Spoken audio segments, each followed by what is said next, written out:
This is Hannibal here on the World Class Podcast, the World Class Cast, with World Class Pro Wrestling owner Jerry the Boss Bostic and AEW performer Fuego del Sol, who you may have seen on Dynamite last night. I guess he's out of the hospital. How are you doing today? I mean, my jaw is hurting a little bit, but I'm fine. I'm happy to be here. Man, we're happy you made it. I really felt for you last night. That looked like one hard kick to the face. Yeah, Malachi Black, as he's going by now, he doesn't hold anything back. I don't know why he decided to beat up on me, but here we are. Well, you're Dustin's son. Which would make you related to Cody. So he already took care of Cody. So you were naturally next. Oh, of course. It's my uncle Cody. I know. I come out there to check on him and ate a boot for my troubles. A victim of circumstance. Always. I feel like that's my whole AEW career, just a victim of circumstance. So how did you feel when you found out Dustin was your dad? We'll just jump right into it. Oh, man, what a weird turn of events, right? First, I thought it was just like this mentorship thing, and then it become this son-father thing, but then it's also kind of creepy. So it's a good thing, it's fun, but it like toes that line of like, this is kind of weird, but I'm enjoying it. I think it's great. I don't catch all the vlogs, but I watched the one, I guess it was the one from this week, where you were dressed up like Goldust. That was hilarious. It was so great. He did not know that we were going to do that. So we had him turn around. That was his shoot reaction. It was just a rib on Dustin. After the cameras went off, he's like, man, he said, well, where did you get this mask? That's fantastic. From working with me so long, I'm pretty easily amused. But I watched that episode and laughed, I don't know how many times. Like, I was laughing, my wife was laughing. Then Ray the Bay came to work, and I was like, you got to watch this. How much fun are you guys having with the vlog? It looks like, it's weird that we're coming off of COVID. And, I guess we are. We might not be. But, it seems like the camaraderie that everybody built while being in Jacksonville was not just something on TV special, but it was really special. Oh, yeah, it was phenomenal. It's the most fun I've had in my career, I think, ever. Well, thanks. I know. I'm just kidding. sad to say this, but these guys, like, I'm rubbing elbows with people, and it's like, it's one thing to be on shows with them, and it's hello, say hello, hi, goodbye, thank you, but to actually develop a relationship with them is one of the coolest things in the world, right? When you have Paul White grab you by the neck and like, it's like, Fuego, man, I love the way you do this, and this. It's like, this is a big show, dude. I watched this dude all my life, and now he's grabbing me by the neck and telling me he likes my stuff. So it's a cool feeling. The vlog is just not only a way for us to have fun, but it's a way for us to get over. Like, who knew it was going to take a life of its own, and now here we are, creating something special. I'm getting chanted by thousands of people, not because I've lost 40 matches. It's because of the vlog, I think some of it too is your ability to connect with people. You're very good at that. And, watching the vlog, I cracked up this week too, then at the end, here's Damon out of nowhere. Like, what? Like, oh yeah. I rewind that too. I was like, holy shit, it's Damon. Yeah, I was so mad he didn't get a match. If he would have got a match, Gideon Vane, as he's now going by. Oh yeah, whatever. I get confused, man. When people start going through personality disorders and they get confused, I get confused, and it's the whole thing. Yeah, he was at the end of he almost had a match on in Dallas. That would have been great if we could have got him a match in Garland. But absolutely. But him getting his foot in the door, it's no different in a sense than when you got yours in the door. You got to take what you can get at first, take advantage of it, and work. And I tell people all the time, I was like, I earn a role, and I play that role to the best of my abilities until I earn a better role. But you always have. As long as I've known you, you've always been that guy. Because, whenever, we'll backtrack to whenever or go ahead and start. We'll start with the trampoline stuff. We'll kind of tell the whole story. So tell me how all that came about. Some people aren't aware of that. How can they go watch that stuff? Because I know you do pretty well off that still. I did. For now, music rights have gotten so crazy that it's hard to make money on. Absolutely. Any type of music on. But for the longest time, when I was 14 years old, I got a camera for Christmas. Me and my brothers and cousins and neighborhood kids all got together, started doing backyard wrestling. I started editing, producing, commentating, all of this content just for YouTube until it started blowing up. I had a couple videos blow up in 2012. And to make the long story short, I started getting paid by YouTube. It was almost up to like $2,000 a month. Wrestling, from on a trampoline in my backyard. Man, you can't beat that. So what actually, I don't even know the answer to this. What made you move to Oklahoma of all places? Was it So the soccer I thing? got a soccer scholarship. Yeah. Okay. So I'm Native American as well, and so I had a bunch of grants and scholarships to come up here, and so I come up to Oklahoma, started playing soccer, played 2 years of soccer. While during the off season, I would be with you. During season, I would be at the field, and so for 2 years, I kind of tried to juggle wrestling and soccer, and it was hard to do. And I kind of can't even count my first 2 years as full years. I count them as like half years. Absolutely. And how did you actually know? Because we met through Alpha Rod. Yes. So how did you actually know him?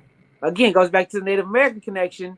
So my dad helped. My dad before he married my mom, he had a relationship where he raised a kid, helped raise a kid. It's like he wasn't his true father, but he helped raise a kid. And he's about 6 or 7 years older than me, and he kind of got into independent wrestling when I was about 13, maybe a little bit younger, 12, 10, 11. And he attempted to be an indie wrestler. And so one time at a powwow, we were promoting an indie show for him in that area.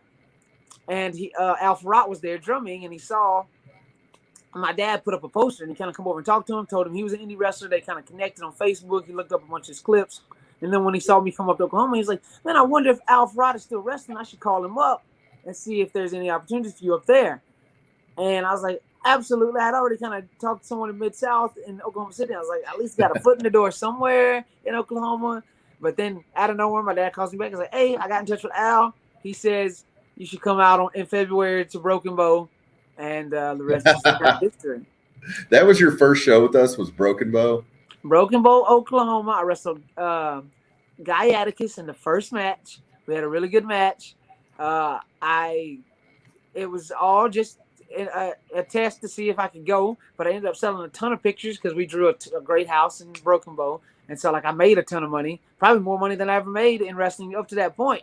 And I wasn't even, scheduled to work in that sense. It's more of a tryout, and I'm trying to kind of earn my spot and made a little bit of money. But then I also locked my keys in the car that night, and so we had to wait for like 2 I remember that actually. For AAA to come show up, and were we actually, was that the year we were staying in this like crazy cabin out in the middle of nowhere, or is that when we had like the first year? I think that was the second year. That was the second year. So I didn't even have the cabin yet. So a lot of those guys were just being really good brothers and staying back and hanging out with me until AAA got there. Man, that's one of my favorite trips every year is Broken Bow. I felt like we had a blast. We had a bunch of fun times there, man. Oh yeah, I felt like every year we all grew so much closer from that trip. Let me catch up on some of these fan comments real quick. We got John Fox who wants to know, why won't they give you a contract? Oh man, it really comes down to it's really not that cut and dry, but it kind of is. It really comes down to one man who's not completely sold on me yet. So I don't even know that it's that, because I don't know, being a promoter, I don't know at this point how they can't be sold on you. How many times a night are there random Fuego chants breaking out during these shows? At least 2 or 3 times, right? It almost might be hurting me now. So who knows at this point? I don't know that it can possibly hurt you, because I think that not my brand. I just don't want other people getting mad and I don't want to get from looking like I'm trying to hijack. But that's not your fault. That's not your fault. It's not. And these fans are not your typical wrestling fans in a sense. I think that, the difference, one of the differences between WWE and AEW is AEW, like I watched it last night, and, I was talking to my wife and I was like, this is a fun wrestling show. Like, it's fun. Oh yeah, it's so fun. You don't know what's going to happen.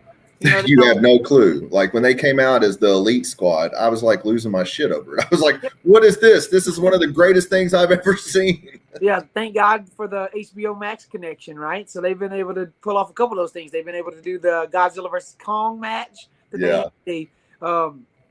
They did the Rick and Morty deal that they had. They did a few things like that where, you know, with an HBO connection, like I said, again, Tony Khan kind of being a genius in some sorts. Like, he's the perfect mix of a fan and a promoter, right? Because sometimes those don't mix well, but he can, you know, every week it's not going to work, but I feel like last night it worked pretty well. Well, yeah, I mean, you know, it goes back to whenever we would do crossovers and stuff too. I think that you're reaching a totally different crowd when you do these things because you still have your wrestling crowd, but when you're mixing it with pop culture things, you're venturing off into this new territory that's going to bring you a whole new set of eyes too, you know. Oh, it's and kind of like that with YouTube as well, because like we were kind of discussing this last night of how many guys or how many families now don't even have cable anymore. They only have internet, right? I don't have it. Do you have it? I do not. I have YouTube TV, which is a streaming service that you can get to kind of have cable. It kind of mimics cable, but it's not cable.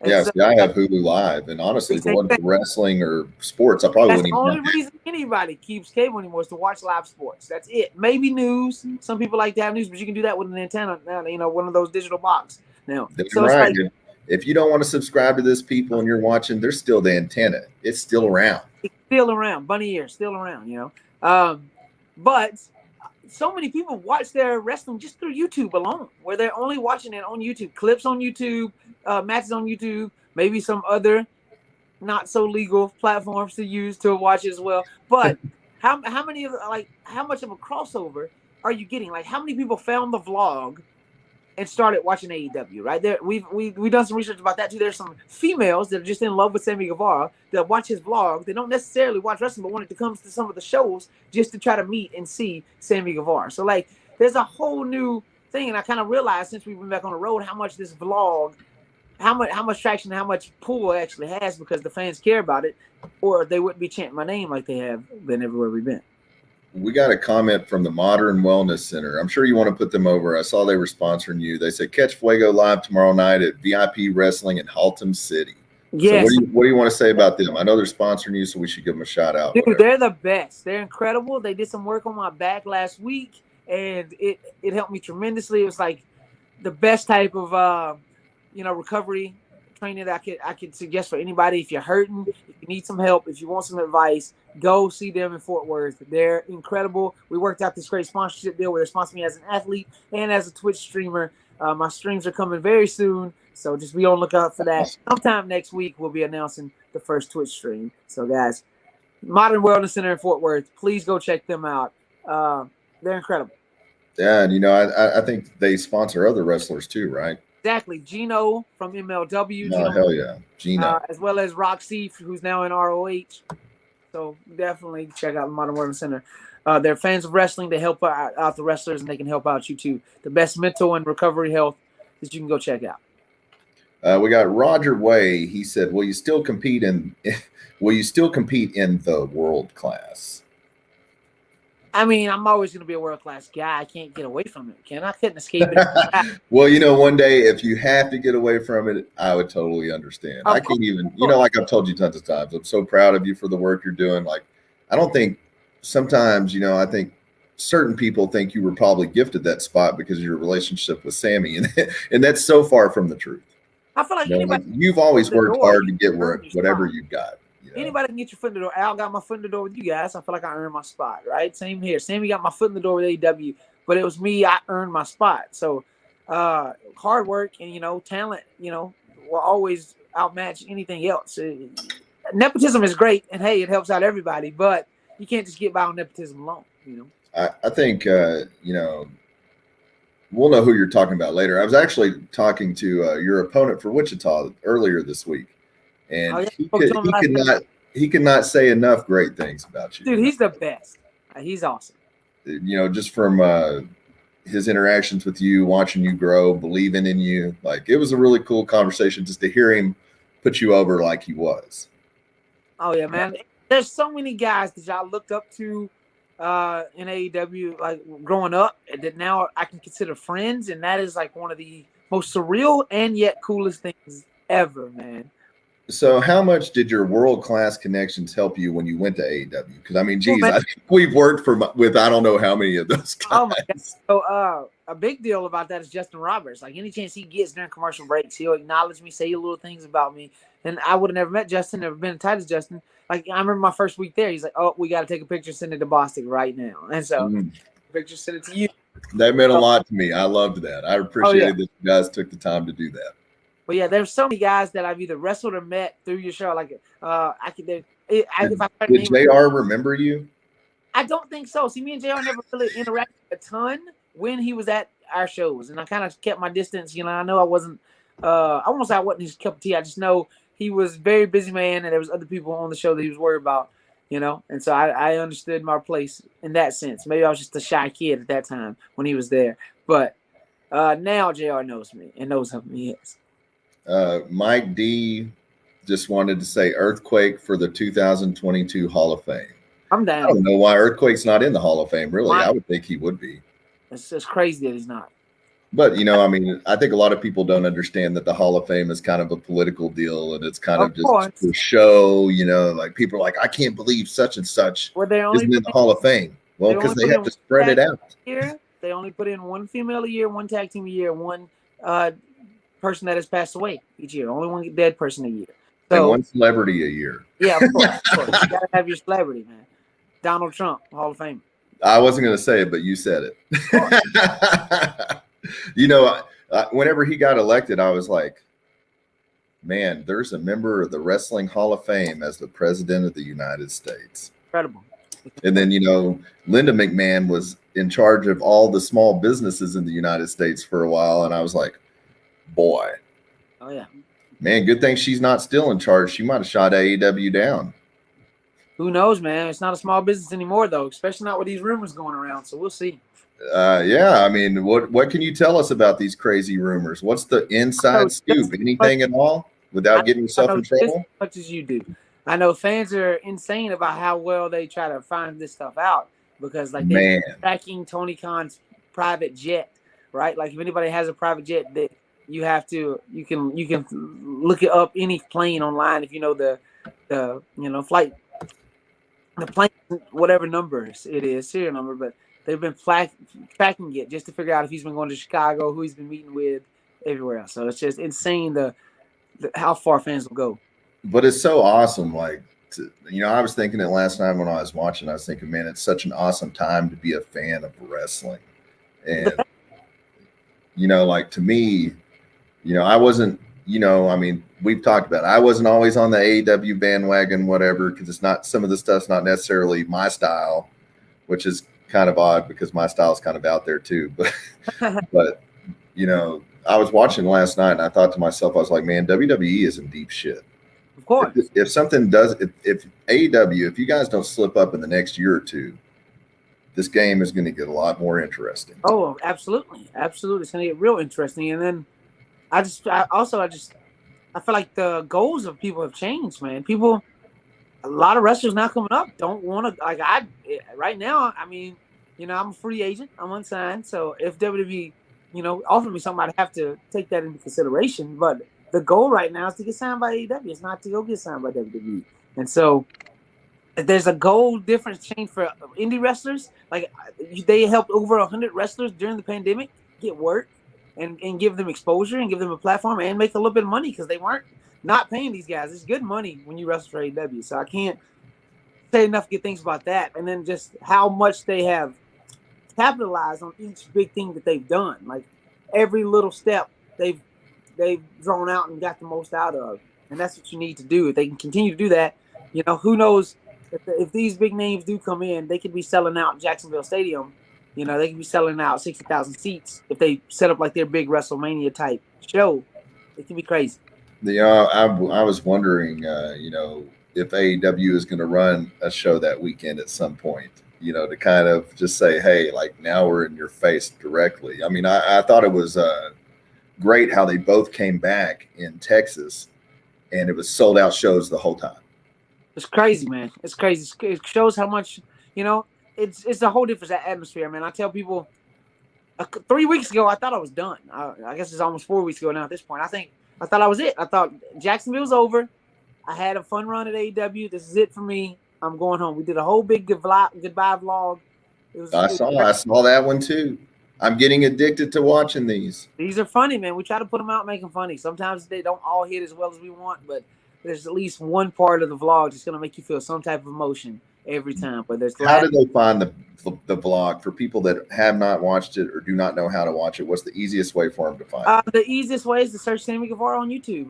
The first thing that pops up is his channel. Go to his channel, and you can start wherever. I feel like the best place to start is around like 277 after Sammy come back from his month hiatus. We kind of capitalized on a bunch of things and kind of worked stuff out, and it become a great thing. But Sammy Guevara on YouTube is the best way to watch the vlog. If you go to our social medias, any of the vlog crew, me and Sammy especially, tweet it out every week. I put it on Instagram as well. So if you're following us, there's hardly no way you can miss us talking about it when it drops every Tuesday, 1 p.m. Eastern time, 12 o'clock Central time. Every Tuesday. So I'm going to put you on the spot, and once again, I'm not trying to put you in a bad position, but what is better, being the elite or Sammy Guevara's vlog? Oh man, it might give me some heat charge, but vlog crews 10 times better, man. We surpassed them months ago. There it is. There it is. The vlog crew is 10 times better. I was on a plane with him this morning. Nick Jackson, you know this. BT downhill. Was it one of their birthdays? Was it Nick's birthday this week? It was Nick and Sammy's birthday. They're born on the same day. So. Oh, oops. Yeah, it popped up on my Facebook, and I told Sammy happy birthday, but I totally forgot to tell Nick happy birthday. Me too. So Roger had a question. He said, "Are you in the Nightmare family?" So I saw, maybe it was Sammy's vlog where Cody was like going through the Olympics thing, and then you got the cool jacket. I mean, that was a bad time to wear the jacket because you got your face kicked off, but you did. I mean, he didn't give me the jacket on the vlog, but hold on. Give me 1 second. Give me 1 second. And no to the fans that have been asking, Jerry has not announced Fugo's opponent. Fuego, sorry. Fuego. I'll get this right one of these days. For Wichita. He will be in Wichita October 3rd, though. Announcement coming. Oh, did you go get it? Oh, that's awesome. That's awesome. So on the front, you got the big American Nightmare logo. And then on this side, it says Fuego. So I don't know if I'm in the Nightmare family officially yet. I mean, I would say so. Jacket. And of course, the first time I wear it, I get my head kicked off. So we'll see where this goes. Just watch the vlog this week, guys. That's all I can tell you. You know what's wild is, so many times I've sat down and thought, like, man, it's so unbelievable the things that we've done. Like, I never thought it was possible. And then here you are taking it to a totally different level. Like, did you ever envision this, like, going the way it has? Like, did you ever really believe, like, you're going to get to this level? Okay, I'm going to give you two. Let me give you two answers to that question. Okay. So first question, if you would have told me, if you would have said, hey, give me 1,000 scenarios of how you make it in wrestling, I would have never in my wildest dreams been able to tell you, oh, there's going to be a new company that starts up. And then 7 months, 7 months into their run, a pandemic is going to happen, and all their wrestlers are going to get stuck in Mexico, Canada, Japan, the UK, and they're going to have nobody. So they're going to give all these independent guys a chance to come out and work. And then you're going to end up messing around with your friend Sammy Guevara to where he somehow gets Cody Rhodes to do a bit with you. Cody just offhandedly calls you the master of the tornado DDT. It takes a life of its own and becomes a legend. And then, the ball just goes rolling from there. And no, I could have never told you that's how I was going to do it. But did I envision myself making it? Absolutely. From day one. Almost from day one. I was almost too cocky about it. I remember training, and after I completed my training, I looked at my best friend. I was like, 5 years. I'll be in WWE. 5 years. But that's always been my mentality. I've always thought about that. And that's all every step of my career, when I thought I needed to do something, that's how I look at it. What is going to get me successful the fastest, the best I could. One of my favorite things about what you just said was you may have thought it, but anybody that works with you would not know that you thought it, because the way you carry yourself, how professional you are, and how you're willing to do whatever needs to be done. Like you're the quintessential team player, when it comes to shows, like being on time, staying late, working whenever. Like, I don't think we've ever even had a sideways conversation about anything. No No. matter what, you've always just done it. Yeah. You know? The first time I ever thought, I was like, oh God, I got to talk to Jerry about something crazy. I approached you very calmly about it, and then you were super, understanding about it immediately. Where I was like, well, this is not even sideways at all. This is just me and Jerry having our good rapport that we've always had. So it's like it's not even anything bad. I've always thought about it like this. You can think you're the greatest wrestler in the world, but do that when you hit the curtain, right? When the red light is on, think that you're the best wrestler in the world. Right, but the second you get back through that curtain and the red light's off, we're all the same. Every one of us on the same show. We're all brothers trying to help each other out and push the business forward. And I think that I love this. I love everything that comes with it. I love the bad, the good, I love every experience. I remember we had a ladder match in Fort Worth, and we had planned out this crazy ladder match. And 2 minutes into the match, Barrett Brown's face was destroyed. And I know it sounds so bad to say about this. He gets rolled out of the ring, and I didn't know what happened. And as he gets taken away, I just start laughing in my head. I just started laughing. I was sitting there in the ring just laughing. I was like, "Oh, great! We got at least 10 more minutes of this match, and it's gonna be all over the place. This is a ladder match. It's like this is gonna be most unsafe." But it was fun to me in my head. I was like, "Well, this is something you just gotta. You can't expect this ever." Who was in that match? It was you, Barrett. Who were the other two? Was it Tigo? Chandler was the title. Chandler was the champion at the time. Mm-hmm. Who else? There was a couple more people. Chandler. Man, I just watched that show the other day, and I can't remember. Match. It was you and Chandler both in the same match, and you and Chandler on so many different shows back then. And then, I mean, you guys ended up being two of the biggest stars in Texas, or Oklahoma and Texas, however you want to look at it. Kind of crazy. I like to say this Mid-South area. I feel like because we took over everywhere. We went to Kansas, we went to Missouri, we went to Arkansas. We went everywhere. So it's like, in Hannibal, I know like you like to take clips out of the show and post them. I hope that you'll clip that part out about about being a wrestler when the red light's on, and outside of that, I think there's a lot of people that need to hear that. Of course. I can say it's good to have egos, but they're healthy, man. I feel like there's a fine line between competition and comparison, right? Comparison is negative. Competition is healthy, right? Absolutely. I can look at you, and if we're competing against each other and we're trying to make each other better, hell yeah, let's go. But if I look at you and it's like, oh my God, he's better than me, or he does this better than me, I don't like that's negative. Compete with someone. Don't compare yourself to someone. And so that's the mindset I gotta keep. It seems like, oftentimes a lot of people will go negative before they speak the positives. I don't recall you hardly ever doing that. And I think it should be like that in wrestling in general. Like, be thankful that we have so many wrestling products that are flourishing right now. Be thankful that the talent is so amazing. I was talking to Jerry Jarrett. We were discussing talent, and we were discussing how much the independent level has changed since they started TNA to now. And, there's so much talent on the indies. Like, so I don't even like the word indie really, because I think you're just a star regardless when you get to a certain level, and it's just about your path and how you get there. And I think at a certain point you stop being an indie wrestler and you really are just a pro wrestler. I think there's that difference. I like that. We had Nick Blues. He wants to know, when you do get signed, I said it. That's what he said. What title would you go for first in AEW? Man, there's so much that's absolutely a goal. But the main goal right now is just getting the job. I can't even focus on the title. Put a couple wins together, get in the rankings, move up the rankings, and then earn a title shot. How did it feel getting the first win? It felt incredible. It felt like a moment, It was a cool moment, and I thought it was the perfect send-off. I thought that was it for me. I thought that was the last match. Hey, I got my big win in AEW. Now I can use this momentum, go off, do big stuff on the indies.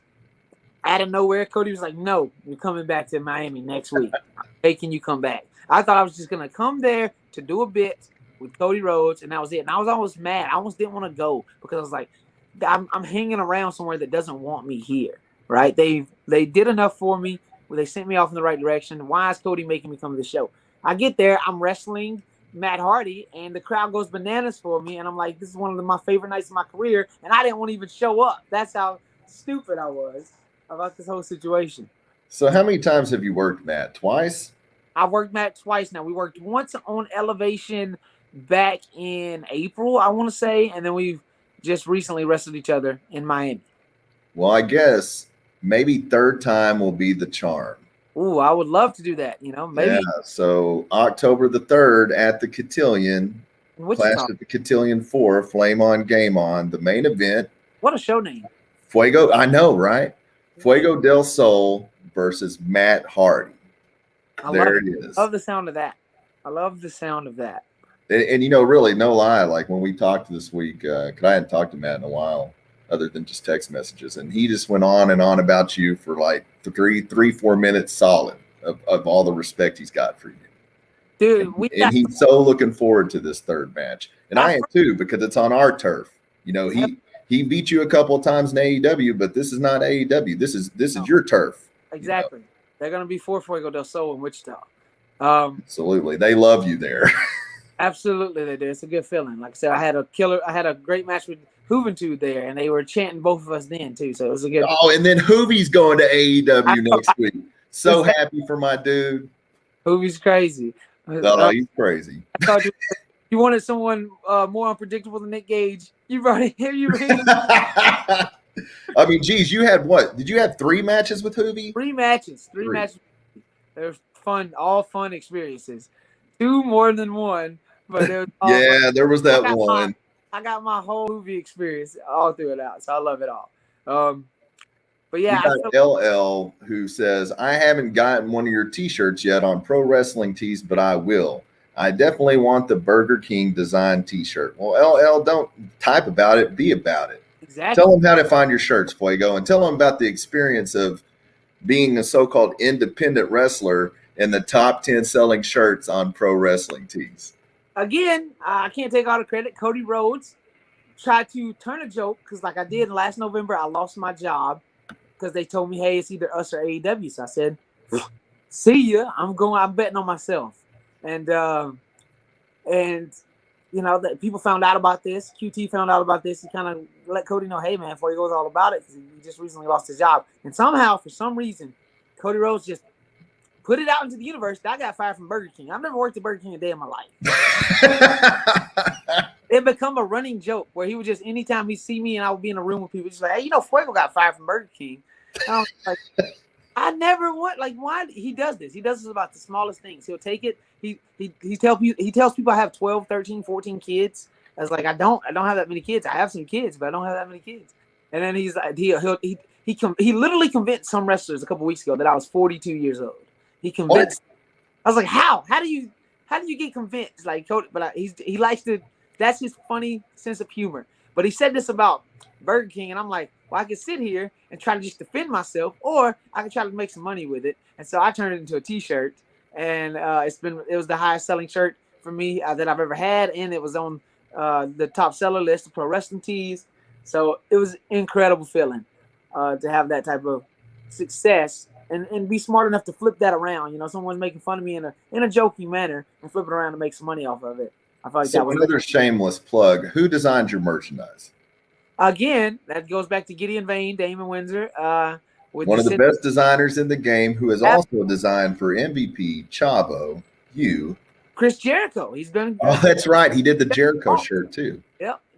And so he's a great guy. If you need anything, Descendant Designs or Gideon Vane on Facebook, look him up. He's Gideon Vane, Gideon, people. Vane, not VAN. Gideon Vane. So I don't even know if I ever told you about this. It's funny that you get used in jokes, because one time I used you in a Rey Mysterio joke. Have I ever told you this story? I don't know if you have. Please explain. So whenever we had booked Ray for the Robstown show, I was having issues with Conan working out the travel. Well, Conan takes it upon himself to book him in Oklahoma City, because we're from Oklahoma. Oh my God. And I'm like, well, if you would have got with me beforehand, you'd have known that the show is in South Texas.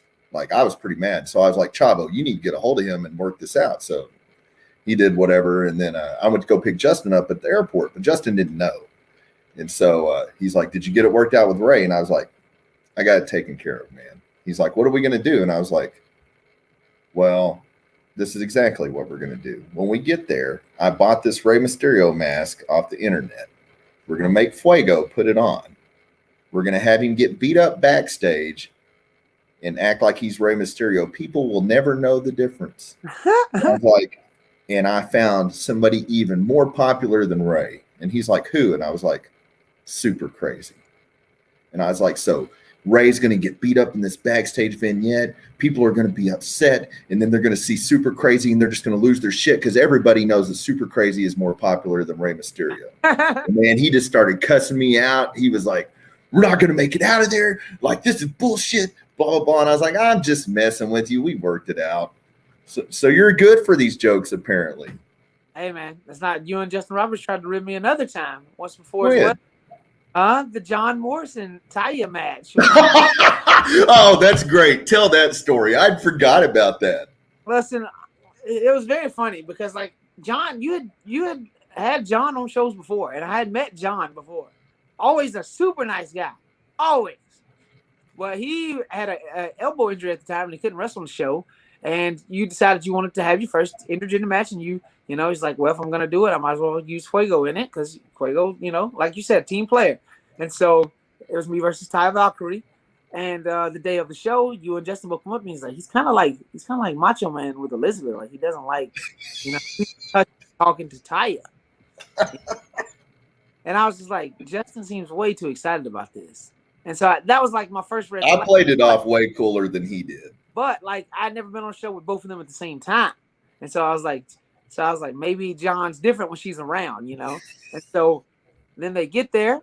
I speak to her. She seems super excited. She watched some of my match with Brian Cage. She was like, da da da, super excited. I was like, cool. I go to him, and he's like, and he kind of gives me like this look, like he's kind of trying to play the rib off, like he's upset at me. And I kind of just like, man, hey man, I hate to hear about your elbow. And he's like, oh yeah, we have talked before. We have a good rapport. And he kind of kept talking to me, and it was cool. But I kept it in the back of my mind because Justin, as soon as John got there, was like, have you met Fuego? And he was so anxious to introduce. I was like, something seems off. But like, I didn't know yet. I didn't want to just assume it was a rib and then get a bunch of heat. And but then me and Taya went out there and had a great match. Yeah. And he had to come back and compliment it. And so, but the whole time I even went up to Kaio and I went up to a few people. I was like, I think they're trying to rib me. I think they're trying. I was like, I might be crazy, but they're trying to rib me here. This is a rib. It's got to be a rib. We had devised this plan like the night before. We called John on speakerphone, and this was shortly before I got banned from ever driving Justin again. Apparently, The Miz and me are the only people that aren't allowed to drive him around. That's funny. And we called him on speakerphone, and we just started laughing so hard about it. We're like, oh, man, this is like Macho Man Elizabeth. We're just going to play it off, and we're going to set all this up, and it was great, man. But you're such a good sport about it. You know? Of course. And like, again, I guess I was too nice of a guy for him to really want to die. We got Ishmael who wants to know, are you booked for AEW Homecoming? Listen, if I spoil it, it won't be a surprise, guys. Like, that's one of the worst things about the internet now. It's no different than the proposed signings, you know, like, you know, I think we forget sometimes, you know, wrestling is suspending your belief in something. You know, they're making you believe in things, and how do you buy into that if you already know all the answers? Exactly. Like, if I it's a running joke that they say, well, we can never say goodbye to Fuego because he just shows up every week. So it's like, you never know, you know, when I'm gonna. But maybe I need to rest this jaw up. Maybe I will stay at home next week, or maybe I got my flight booked and I'm ready to go. I'd rather leave. You got to tune in to see, right? Exactly. Show up if you're gonna be there. Show up and see. You never know what's gonna happen, but there's Jimmy Crack Corn. There's always a contingency plan if I'm not gonna be there. And if you don't believe me, just wait till you see Sammy Guevara's vlog this week. Here we are. We're promoting the show. We're promoting Sammy's vlog. I'm just promoting everything left. Hey, man, that's the name of the game. Absolutely. Jimmy Crack Corn said Malachi Black put Fuego to sleep. I told everybody I was not planning to nap that late last night, but you know, it messed up my whole sleep schedule because it knocked me out cold. Mark says Fuego is the most overmasked man in America right now, inarguably. How does that make you feel to hear that? It's surreal. I mean, it's really kind of hard to dispute, really. You know what I mean? There was a guy last night because like they almost like, oh man, you almost hijacked Cody's segment because they were chanting for you when you come out there, and they were like, and then Sammy made a joke. It's like, man, they got to start burying you. And then one of the top guys in the back, I can't say who it is, but he's like, bury him. He loses every week. We can't bury him. Yes. We got Duarte who says tornado DDT for life. And, you know, it's crazy because I thought you were the master of the tornado DDT.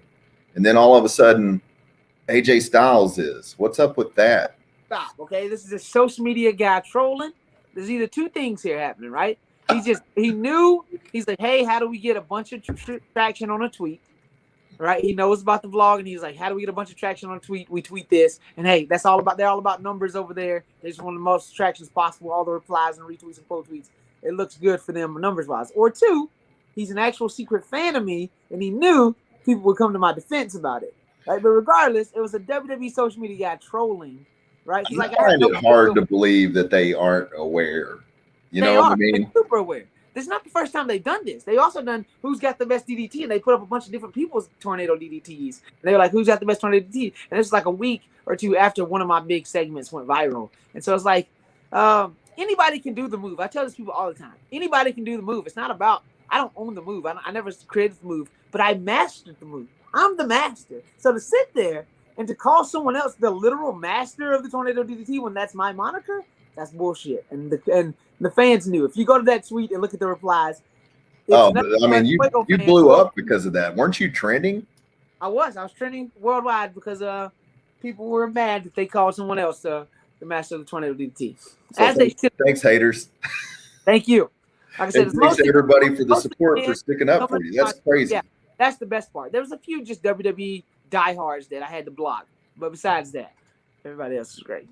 You know, I don't know. It never ceases to amaze me. Like they try to act like they're above everybody, but then they're out picking on us. You know, like they tried to get me. I don't know if you know this. They tried to get me for the first Oklahomania, and they went back through 3 years of my social media. 3 years. I'm thinking, like, who has the time to do that? And they were like, you used, I think it was eight of our pictures in the last 3 years, and they had all 8 pictures where I used them, and they were like, you have, I think it was 7 days to take these down, or we're going to sue you for $1,500 a picture.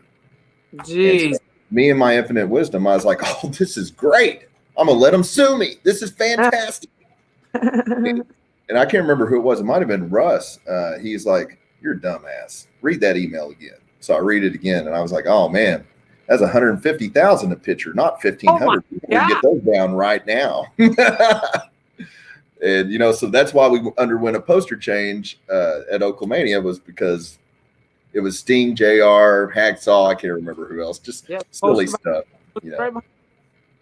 We got Jason Holtby who wants to know, is KBW coming back for a reunion show? I don't know if we could ever get the gang back together at this point. They're all off doing their own thing. And that's the thing about KBW is that not all of them were wrestling fans, man. They were just friends of mine that wanted to hang out and do some stuff. And so, what? Wow. Yeah, so like that, it was more fun just, you know, hanging out and doing it because I would put it all together. But a lot of them were kind of semi-wrestling fans, not really wrestling fans. The only one that was really huge wrestling fan was my best friend. His name's AK. He goes by the Assassin AK-47. He just retrained at the Nightmare Factory with Cody. He's back in pro wrestling now, but he originally trained with me. We did some tag team stuff. We did a bunch of matches against each other when we first started, but he was a year younger than me and he was still in high school. So when I moved to Oklahoma, he kind of had to focus on school. And now 5 years later, he's went and got his education in college and then went to Nightmare Factory and kind of reinvigorated his love for wrestling. So AK and me will definitely do some type of reunion stuff. But as far as trying to get both back together, maybe for some type of documentary later on, but I don't think they could ever be like any type of show or matches, man. These guys aren't trained, and I can't see myself going back and wrestling on the trampoline at this day and time. We got Peter Birdsall who wants to know, why is there a fried egg on your head? It's the sun, Fuego del Sol, right? If anything, why do fried egg? Why do fried eggs look like suns is the better question, okay?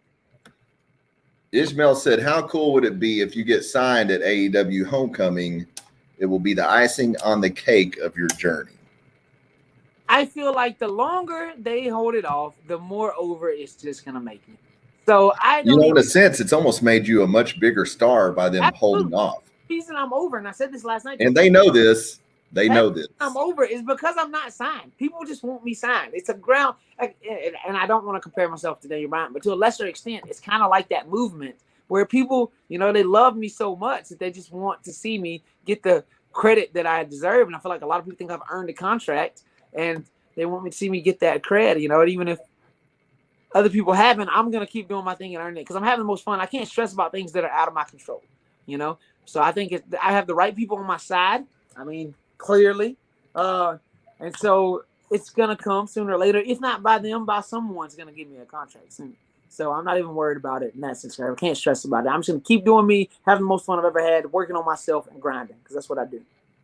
So, what kind of dream matches do you got? Like, who, if Fuego del Sol could have his way, who's 2 or 3 people that are on that radar for that? Oh man, I haven't wrestled the Young Bucks yet, man. There was a couple times where it was gonna happen, and I haven't got to do that. Darby Allin is another one that I've never got to touch that I would love to wrestle. Actually, hold that thought. One of the comments actually is, would you face Darby in a coffin match? Absolutely, man. I would go nuts. I feel like people haven't even really got to see what all Fuego can do. Like the world class fans have seen me for years, knowing that I can put on great matches. But with AEW Dark and Elevation, you have a limited amount of time out there, and I'm also good at being, getting destroyed, and people like to see me get destroyed just as much as they like to see me win. But they haven't even seen the type of competitive matches I can have. They've seen glimpses of it with the QT match, Danny Limelight match, Lee Johnson match. They've seen glimpses of it, but to really see what I can do, they got to give me some time and let me go. And I feel like Darby would be the great person to do it with. So, who else is on that list outside of Darby?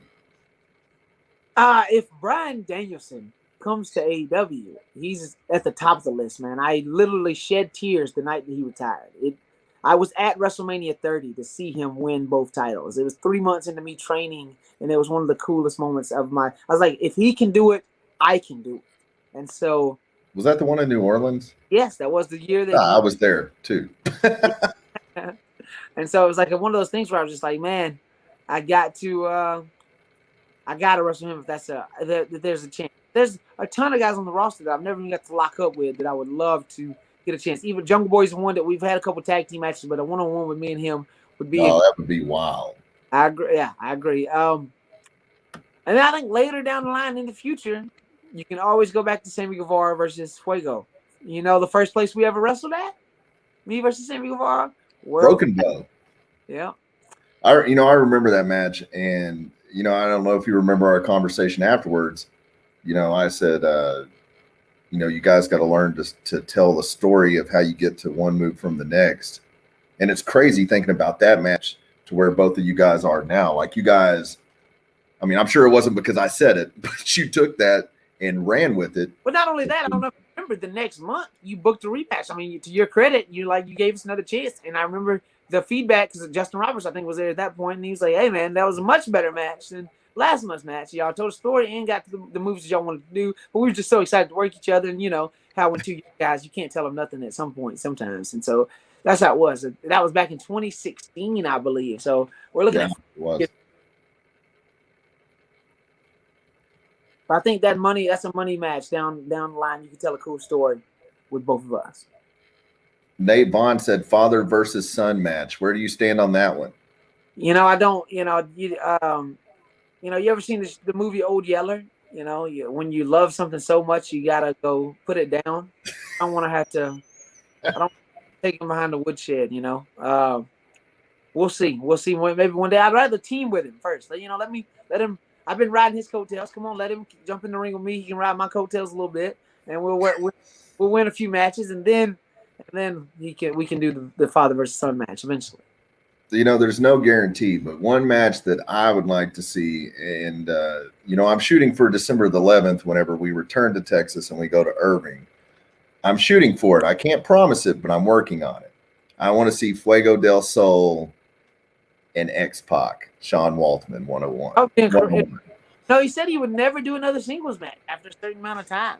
And so if he's coming back though. He's getting in shape. One last run. He got his start in Dallas.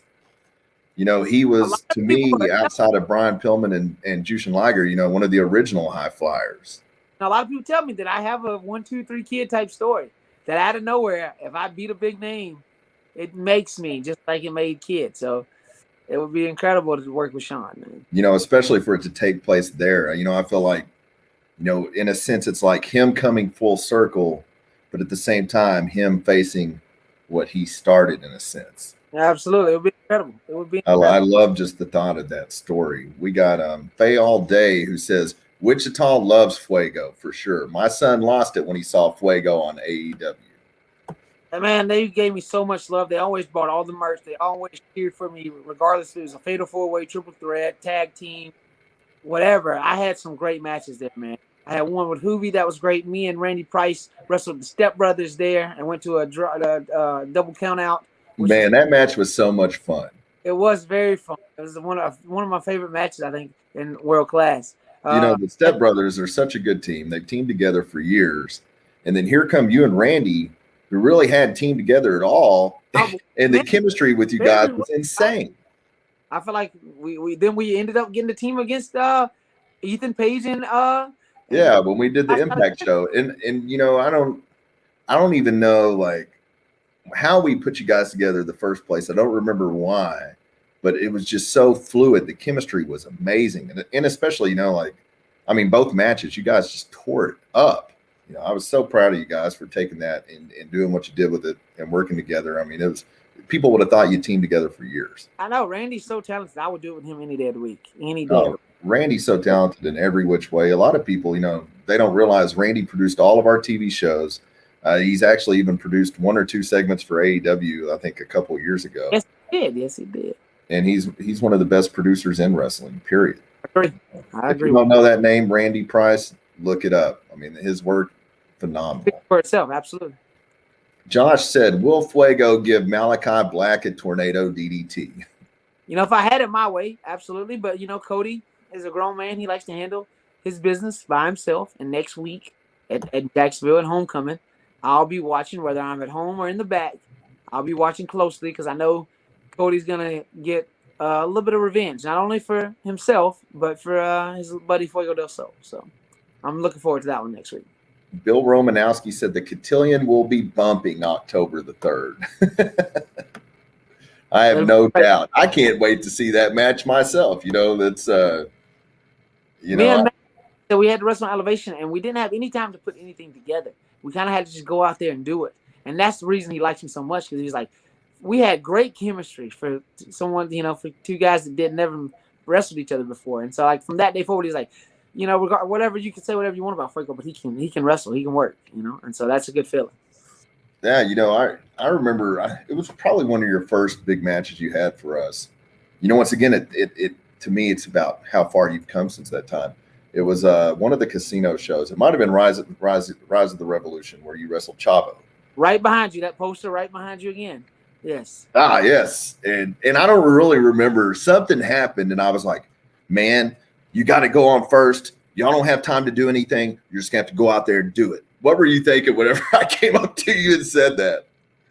I mean, I was in a spot anyways where I was not going to suggest anything to Chavo to begin with. I was the first big name I ever wrestled. You gave me the biggest opportunity in my career. I probably didn't even deserve it at that point, but he went out there and he wrestled circles around me, and then he made me look good in the process. It was a masterclass of how good of a professional wrestler Chavo Guerrero is. We just had this conversation last night, actually. What? We talked about the match because he was there at AEW, and Yeah.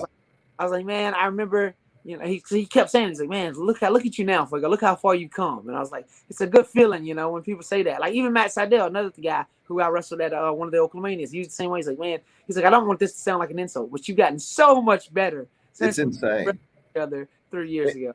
But it was never talent, you know. It was just coming with experience and learning how to piece it together. That's all it was. You know, I was telling somebody about it. Can't remember who it was. And we were talking about the All-Star Pro show, the Royal Rumble thing, or whatever they called it. And, you know, like, it was almost like I mean, I know Dustin's your dad. I know that. But it was almost like a proud dad moment for me to sit back there and just shut up and listen to you lay this shit out for everybody involved. And I was just like, that's legit. The only part I didn't like was like, yeah, you got to stay in there a lot longer. And I was like, what? I was already planning on like a 2-minute exit. Brother, just lay down with somebody. Yeah, that's what I do in those things. I hide. Man, as soon as they were all laying down, I laid down too, trust me. But to me, like, that was a proud moment for me to hear you take control of that locker room. And, I think that's a testament too to all the people you're around in World Class, the people you're around in AEW. I think, it's just, it's amazing when you see that come together like that.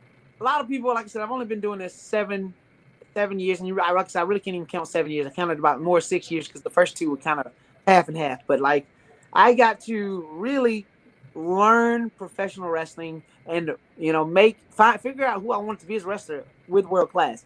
Not only just as experience, because like I could wrestle with anybody anywhere to get experience. You put me in there with big time wrestlers, some of the best wrestlers in the world, where I got to really work on who I wanted to be and learn what type of wrestler I wanted to be. And it made me the wrestler I am today. And now I can see that with confidence in the locker rooms as hey, sometimes it's not about the quantity of what you've done in your, how many years you've been. It's the quality of those years. And because of World Class, I got to have a quality 6 years of just great talent to work with. And now I can take the lead because I feel like I'm confident in my abilities, that what I've learned throughout the years to take charge because I know what's good because I've been in there with so many people that knew what was good. It was amazing to see on the level too that, you understand where you're at right now. And whenever you're in a locker room like that, these people are looking up to you and they're respecting and they're listening to you. And that's a beautiful thing too, to see you, because there's a difference between being an indie wrestler, being a pro wrestler. There's also a difference between being somebody that shows up and somebody that leads. And, whenever you have an efficient locker room leader like that, I mean, it takes everybody's game on a totally different level. Because whenever you're mature enough and responsible enough to call something properly, you're teaching them at the same time. You're helping them in ways that you might not even realize you're doing that. You're right. I didn't think about it like that, but I do agree. At the end of the day, I want the best match. I want the best show. I want the best as much money to make as possible for everybody. Not just for myself. I want to put on the best show with everyone. I feel like if you don't have that type of mentality in the locker room, it's toxic. And I feel like we were always good at trying to make sure our locker room wasn't toxic. Ishmael says he has 3 of your shirts. Yeah, Ishmael, he's a big fan, man. He's always at me on Twitter. Give him the likes and comment back. He's one of the day one fans. He's definitely up top in the Fire Nation, as I like to call him. So I appreciate Ishmael. Faye All Day said, Matt Hardy going to get that Tornado DDT in Tornado Alley. Can't wait for Wichita. Yeah, I want to almost come out with Brock Lesnar type shirts where I take Tornado Alley in whatever town I'm in. There you go. There's your next shirt right there. Tornado Alley, Wichita, Kansas, USA. What is the atmosphere like in the AEW locker room? Like, is it really as fun as it seems? Okay, I know. I can't. I didn't personally. Fuego del Sol didn't personally wrestle for WWE. I have a friend that wrestled for WWE, and so he told me that it's a night and day difference. I feel like when you're in the WWE locker room, you're almost as an extra. It's an annoyance for you to be there. You're walking on eggshells. They don't want you to speak to anybody. You kind of just have to shut up, listen, and be thankful that you're even there. Whereas AEW is like a family atmosphere, man. It reminds me a lot of World Class. Everybody, whether it be the top guys to the bottom guys, shake your hand, talk to you, give you advice, help you out. If you're nice, if you're a good person, people are good back to you. And I think that's one of the reasons I've thrived in AEW is because I have earned the respect of all of my peers, of all the assigned guys. They look at me as a assigned guy because my work ethic and how I treat people, and that's a good feeling. And so I tell people all the time, so that's why I strive to just want to be in AEW because it's the greatest locker room in the world.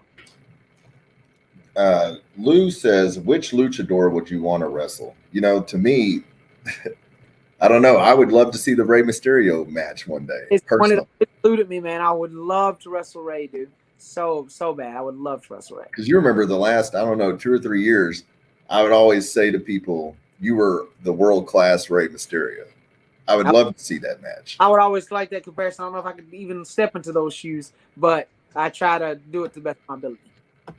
I have no doubt that you could at this point. No doubt. Polar Family says, would Fuego face Nick Gage in a death match? Probably not. I mean, Jericho did a hell of a job with it last night, but it would have Didn't for he? a lot of money. A lot of money. I just don't. That's not my style of wrestling. I feel like I can tell a fun story and have a fun match without having to kill myself.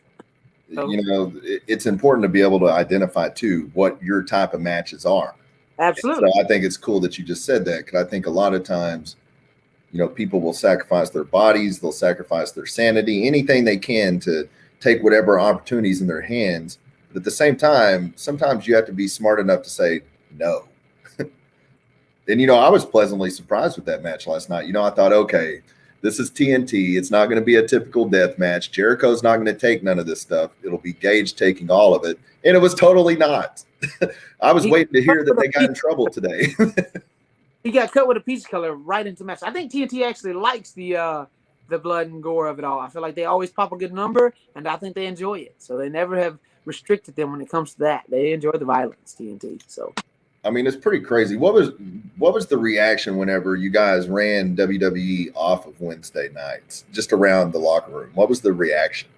I mean, that had to be a happy moment. I would know. I'd have been like, oh. it was a good feeling. I feel like the EVPs are all humble enough to where they don't want to talk about it, but there was definitely a sign of like, hey, we did it in the locker room, you know, when it happened.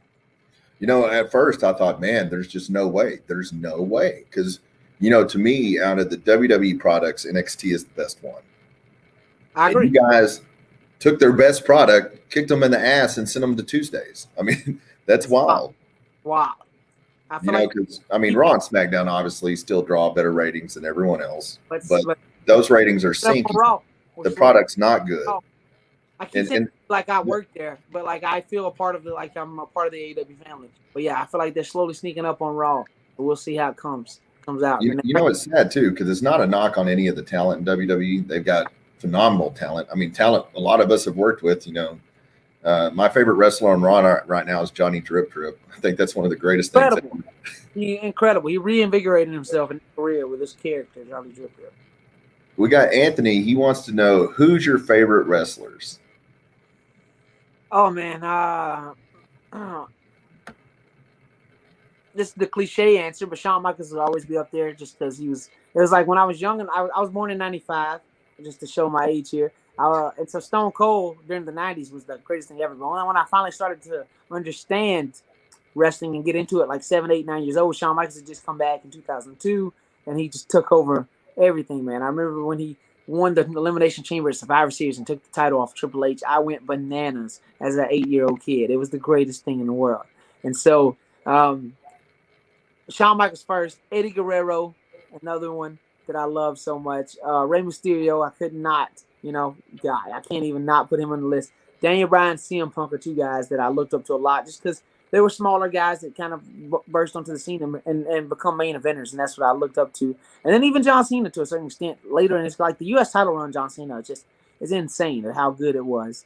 But AJ Styles is another one in TNA. I can't leave out TNA because I would watch them like crazy. And Styles and the Machine Guns both were just phenomenal. At one point, that X Division was amazing. It was just incredible, and it was some of my favorite stuff that they did.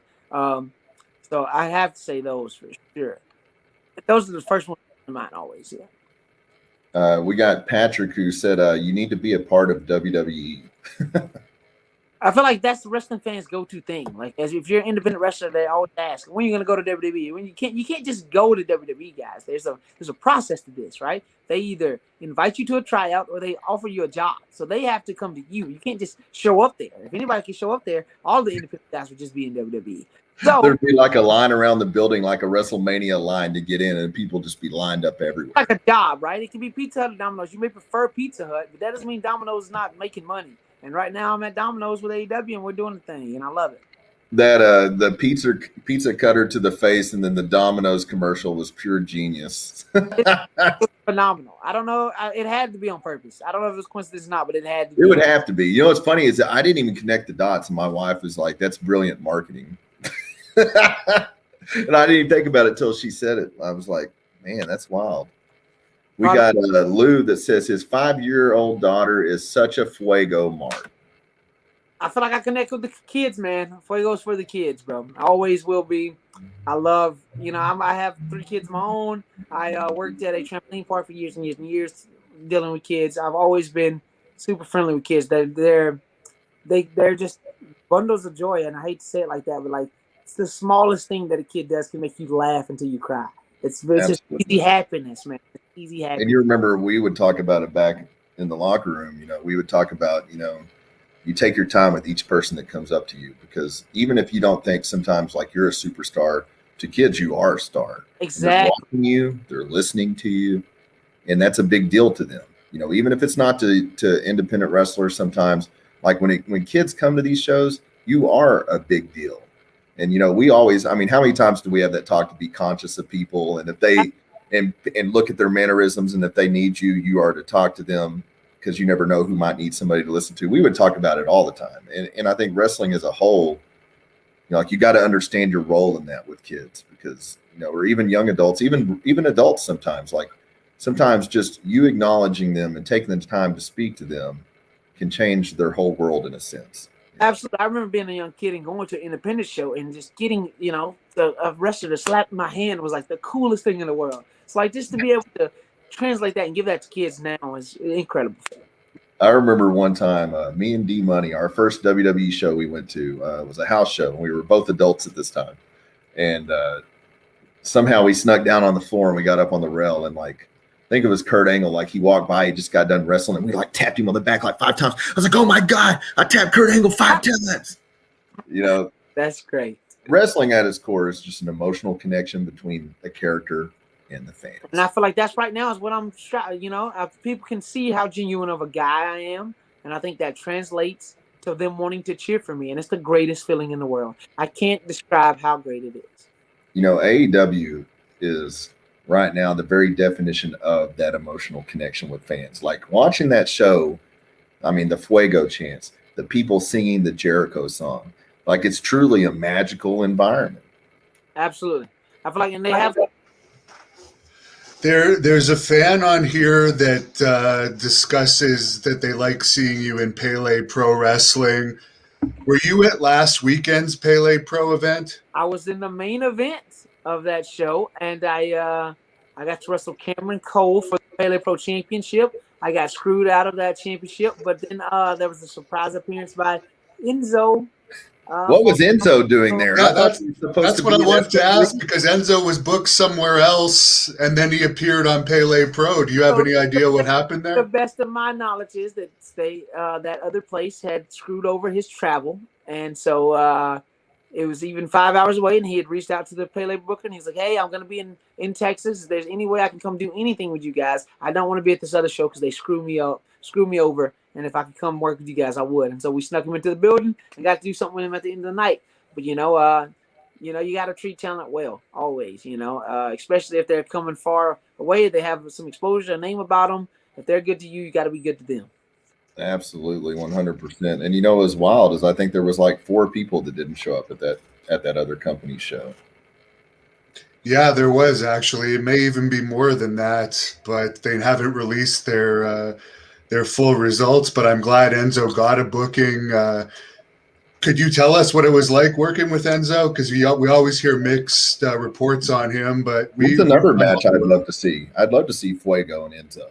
Oh, yeah, we could do some entertaining stuff. I feel like that night he made sure to go out of his way to shake everybody's hand, look them in the eyes, introduce himself, repeat their name. He did everything the right way that night. Like I said, that's the only time I've ever interacted with him, so I can't speak on other people's opinions of him. But that night he did everything the right way, and he raised my hand and at the end of the night and said good things about me. So I got nothing but respect for the guy for our interaction for the first time this week.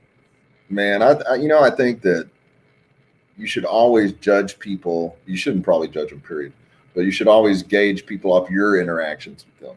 You in the wrestling business, or probably anything entertainment, maybe anything in general, your job, whatever you're doing, you're going to come across people sometimes that have a negative opinion of somebody. And they're like, oh yeah, that person, blah, blah, blah. But then your interaction with them might be totally opposite of that. It's almost a case by case basis with people.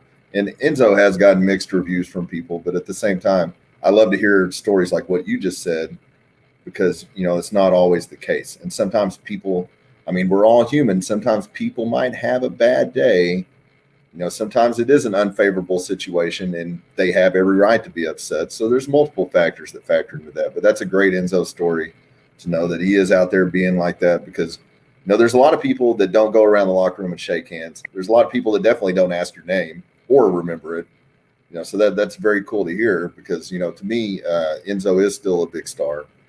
And man, I could just see that match between you two and the promos behind it. He's a good talker. You're a good talker. I feel like sometimes like you're a very underrated talker. I agree. I just haven't had the major platform to really show how well versed I am on the mic. When it comes to this mic work, this shit is light work for me. So it's just easy all day. Man, like I don't think we ever, like at first we never really took advantage of that.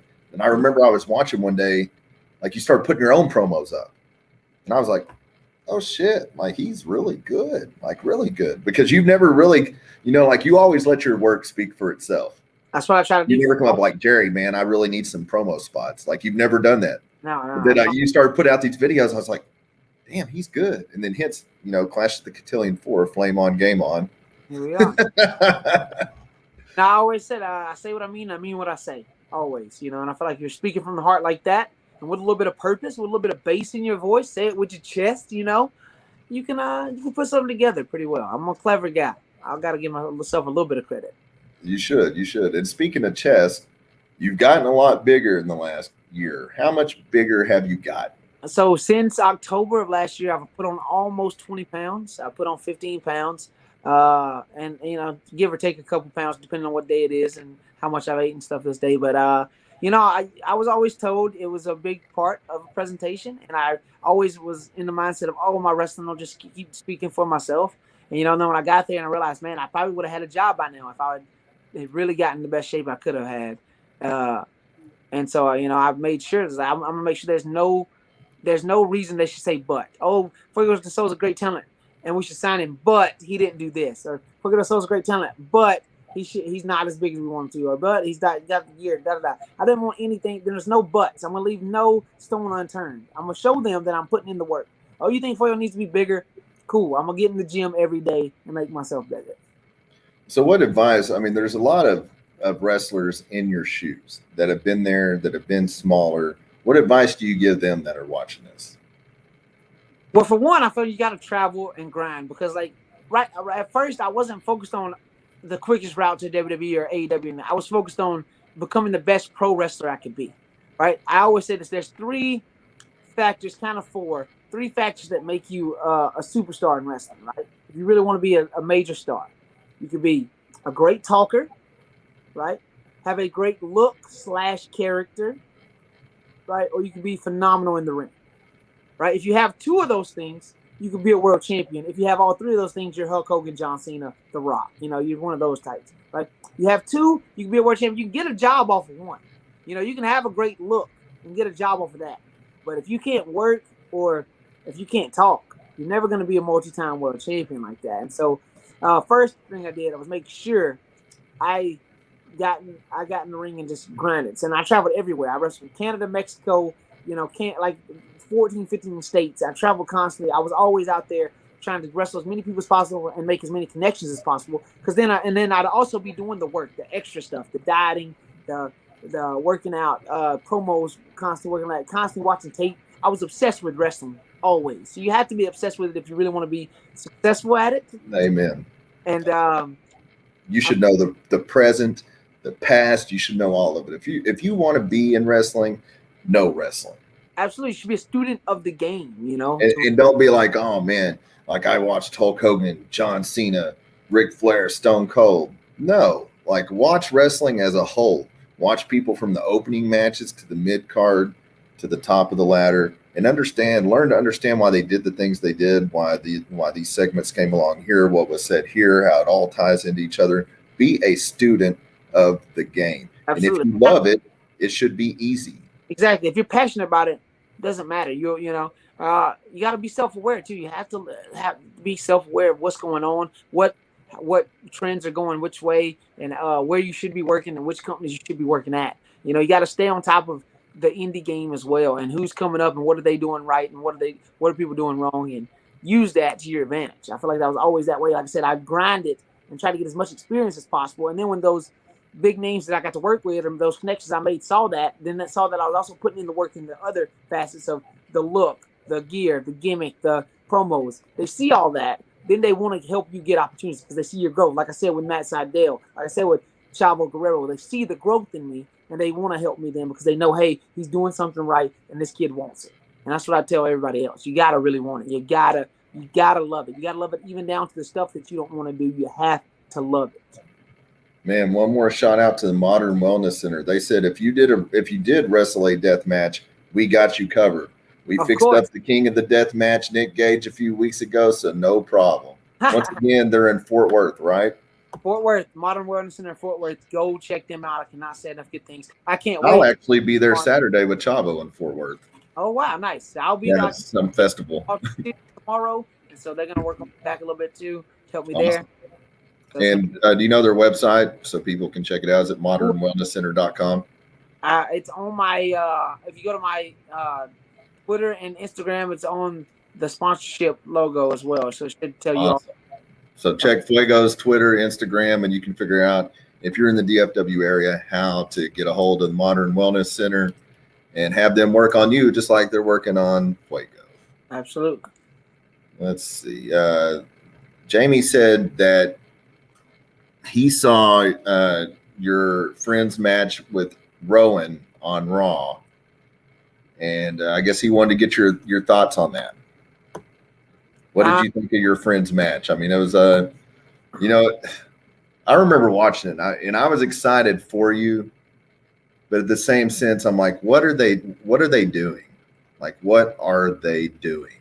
They needed a guy for a spot, and like you said, I'm the ultimate team player. So I suggested my friend do it, and he did it to the best of his abilities. Like, what you're supposed to do. It was a nice little payday. It was a fun little experience, and that's really all I got to say about it. Now people just use that online for their YouTube videos for the big unmasked type clips, and I hate that too because I'm like, I don't even look like that for one. So no, they didn't get you on your best day. No, of course not. I was in the middle of growing my hair out, and so it's just in the in-between stage. I didn't think I was going to be wrestling on Raw, so it's one of those things. I think that is also a testament to the difference between AEW and WWE. I mean, in all honesty, AEW brings in talent, gives them a legit chance to be seen, not to go out. I mean, you're getting seen on WWE, and that does something for you being on there, but I don't think it's near as beneficial as appearing on Dark or Elevation or whatever. I don't think you can even measure the two. You can't. Because obviously, if you're an extra at WWE, you're going out there, for one purpose, just to job out and put their people over. But AEW, not so much. Get yourself over. You get a chance to get your name said. You get a chance to be somebody. All right, I think we're caught up on everything. Do you want to tell everybody before we wrap it up, like where they can find you on social media and put your Twitch over and all of that? Yes, Fuego del Sol _ on Instagram. Go follow me right now. I put up some great stuff, so you should check out how awesome I am every day. Twitter, Fuego del Sol.